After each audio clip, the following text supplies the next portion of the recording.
ദൈവത്തിൻ്റെ ഏറ്റവും പ്രിയമുള്ളവരെ, അവിടുത്തെ സമാധാനം ഞാൻ ആശംസിക്കുന്നു. ഇന്ന് കർത്താവ് നമുക്ക് നൽകുന്ന ദൂത് അപ്പസ്തോല പ്രവർത്തനങ്ങൾ 1-ാം അധ്യായം 14-ാം തിരുവചനം. ഇവർ ഏക മനസ്സോടെ യേശുവിൻ്റെ അമ്മയായ മറിയത്തോടും മറ്റു സ്ത്രീകളോടും അവൻ്റെ സഹോദരരോടുമൊപ്പം പ്രാർത്ഥനയിൽ മുഴുകിയിരുന്നു.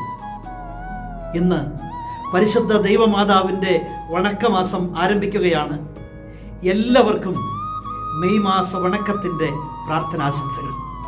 പരിശുദ്ധ അമ്മയുടെ വലിയ സാന്നിധ്യം നിറയുന്ന ഒരു തിരുവചനമാണ് ഇന്നത്തെ ദൂതിലൂടെ നമ്മൾ ധ്യാനിക്കുന്നത്.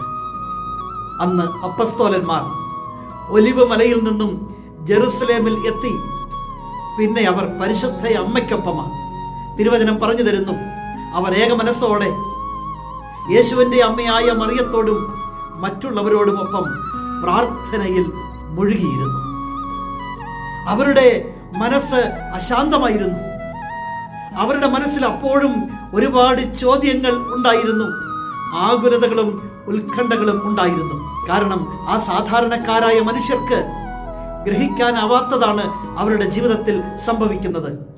അവരുടെ ഗുരുനാഥൻ പീഡിപ്പിക്കപ്പെട്ടു, ക്രൂശിക്കപ്പെട്ടു, അവൻ ഉയർത്തെഴുന്നേറ്റു, പിന്നെ അവൻ സ്വർഗാരോഹണം ചെയ്തു. ഒലിവ് മലയിൽ അതവർ കണ്ടിട്ട് വീണ്ടും മടങ്ങി ജെറുസലേമിലേക്ക് എത്തി. പരിശുദ്ധ അമ്മയോടൊപ്പം അവർ ഒരുമിച്ചായിരുന്നു. അവിടെ അവരിൽ സംഭവിക്കുന്ന വലിയ 2 കാര്യങ്ങളുണ്ട്. 1, അവർ ഏക മനസ്സായി തീർന്നു. 2, അവർ പ്രാർത്ഥനയിൽ മുഴുകിയിരുന്നു. അമ്മയുടെ സാന്നിധ്യം നമ്മുടെ ജീവിതത്തിൽ നൽകുന്ന ഏറ്റവും വലിയ കാര്യമാണ് ഇത്.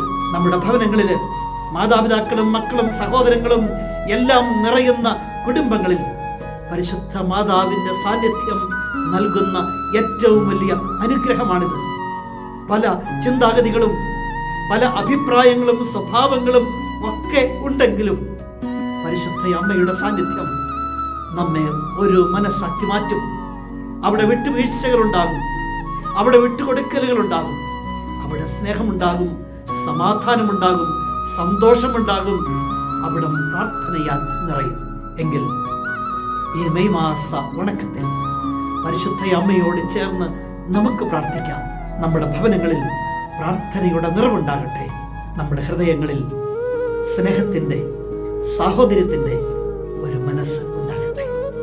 കരുണാമയനായ ദൈവം നമ്മെ എല്ലാവരെയും സമൃദ്ധിയായി അനുഗ്രഹിക്കട്ടെ.